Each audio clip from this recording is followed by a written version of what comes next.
Hi hello welcome to our channel. నేను మీ astro numerologist Nivas Valmiki.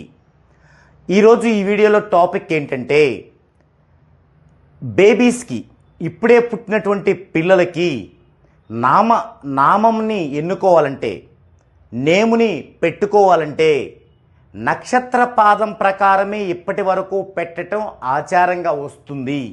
మరి ఈ విధంగా నక్షత్ర పాదం ప్రకారం పేరు పెట్టడం పలాని అక్షరముతో అనేది రైటా రాంగా, కరెక్టా కాదా అనే అంశాన్ని డిస్కషన్ చేద్దామండి. అంతకంటే ముందుగా మనము అసలు ఈ నక్షత్ర పాదం అనేది ఎక్కడి నుంచి వచ్చింది, ఈ నక్షత్ర పాదం ప్రకారం ఎందుకు మన పూర్వీకులు అవలంబించారు నామకరణాన్ని ఈ అక్షరంతో మొదలు పెట్టాలని అనే విషయాల్ని చూద్దామండి. ఈ విధంగా రాశి చక్రం ఉంటుంది మనకి. ఈ రాశి చక్రంలో మొత్తం మనకి 12 రాసులు లేదా హౌసులు ఉంటాయి. ఇది మన యొక్క చతురస్రాన్ని లేదా వృత్తాన్ని తలపిస్తుంది.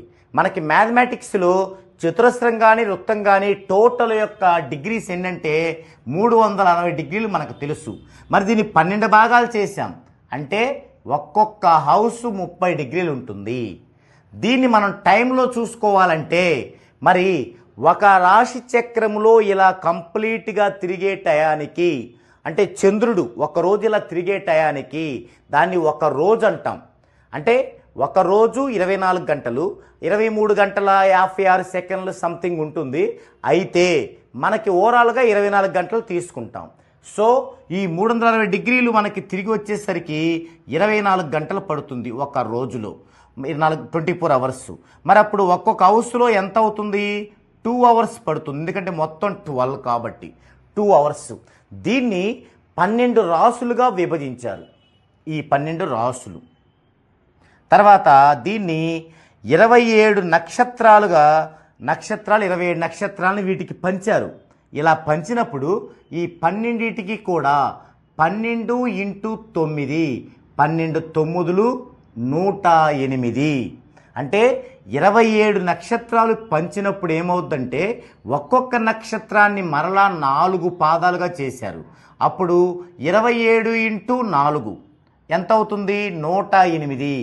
ఈ 108 పాదాలని 12 రాసులకు పంచాలంటే ఒక్కొక్క రాశికి 9 అవుతుంది. సో 12 రాసులు, 27 నక్షత్రాలు, 108 నక్షత్ర పాదాలు.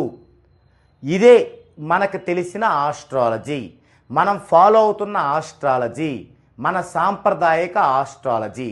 దీనిలో ఏం జరిగేది అంటే, ఒక మనిషి జన్మించినప్పుడు మన పూర్వీకులు లేదా మన పెద్దవాళ్ళు మహర్షులు వారి యొక్క దివ్య దృష్టితో ఖగోళం మొత్తాన్ని పరిశీలించగలరు. అంత శక్తి ఉంది వారికి.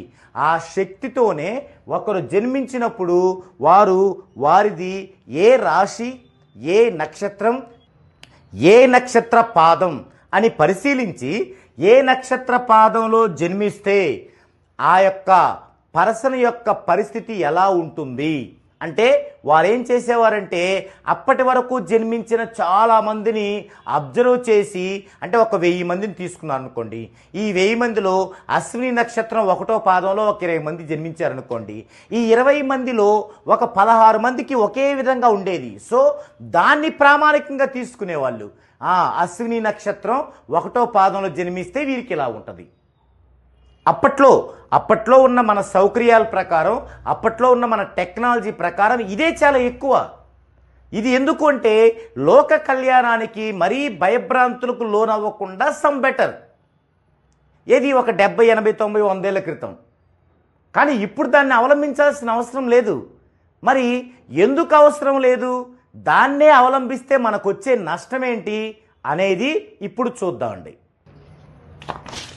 ఇప్పుడు ఒక బాబు లేదా బేబీ ఒక పర్టికులర్ ప్లేస్లో జన్మించినప్పుడు, ఈ యొక్క అనంత విశ్వములో ఈ భూమి మీద ఒక పర్టికులర్ ప్లేస్లో జన్మించినప్పుడు ఆ పర్టికులర్ ప్లేస్ యొక్క లాటిట్యూడ్, లాంగిట్యూడ్ను బట్టి అప్పుడు వారి యొక్క రాశి అంటే ఆ గ్రహము ఏ రాశిలో వారు పుట్టినప్పుడు చెలిస్తుందో దాన్ని రాశిగా భావించేవాళ్ళు. అయితే ఆ యొక్క గ్రహము ఎంతవరకు చెలించేది ఇక్కడ నుంచి ఇక్కడికి అంటే దాదాపు 30 డిగ్రీలు, అంటే దాదాపు 2 గంటలు పడుతుంది.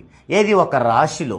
మరి ఒక నక్షత్రంలో అది గనక ఆ విధంగా ప్రయాణించాలంటే ఎంత టైం పడుతుంది? టోటల్గా మనకెంత? 24 గంటలు. 24 గంటలు. మరి దీన్ని నిమిషాలకు మారిస్తే 1440 నిమిషాలు. మరి 27 నక్షత్రాల్లో ఒక్కో నక్షత్రంలో ఎంతసేపు ప్రయాణించిద్ది? 27తో 1440ని మనం భాగించాల్సి ఉంది. మొదట 144లో చూద్దామండి. 5 సార్లు పోతుంది. 5 ఏళ్ళు 35, 5 3 5 2 13 13. సో 9 పక్కన 0. ఇప్పుడు 2 సార్లు పోతుంది. 2 సార్లు 2 4 8 3 3 ఏళ్ళు 21. 3 సార్లు పోతుంది. సో 3 ఏళ్ళు 21 1 2 3 ఏళ్ళు 6 2 8 81 9 వస్తుంది. అంటే ఇక్కడ 53 డిగ్రీలు వచ్చింది. ఇక నిమిషాల్లో రావాలి. 57 నిమిషాలు ఇది. అంటే ఇప్పుడు 57 నిమిషాలు వచ్చింది ఇక్కడ మనకి టైంలో నిమిషాలు. So okay. ఇప్పుడు మరి సెకండ్లోకి రావాలంటే దీన్ని 60తో మళ్ళీ హెచ్చవేద్దాం. 540. ఇప్పుడు 27 ఎన్నిసార్లు పోతుంది? 20 సార్లు పోతుంది. 540 అంటే 53 నిమిషాల 27 సెకండ్ల కాలం ఒక నక్షత్రంలో ప్రయాణిస్తుంది. అయితే మనకి నక్షత్ర పాదం కదా కావాల్సింది. ఓకే, ఇప్పుడు మనం ఈ యొక్క 24 గంటల్లో వచ్చిన నిమిషాలని 1440ని 108తో భాగిద్దామండి. ఒక నక్షత్ర పాదంలో ఎంత టైం పడుతుందో చూద్దామండి. 108 8 సార్లు పోతుందని చూస్తే 8 1 8 108 6 8 48 6 1 6 7 1 7 8 1 8 9 1 9 144 చూద్దాం ఫస్ట్ ఒక్కసారి. ఒక్క 108. ఇప్పుడు 14 8 పోతే 6. ఇక్కడ చూసినట్లయితే 3లోకి 0 పోతే 3 పక్కనే 0 దించుకున్నాం. ఇక్కడ 1 వచ్చింది. ఇప్పుడు 108 ఎన్నిసార్లు పోతుంది? 3 సార్లు పోతుంది. 3 ఎందులు 24 3 1 3. ఇప్పుడు ఎంత వస్తుంది? ఇక్కడ 40 36 మిగిలింది. సో ఇదేంటి?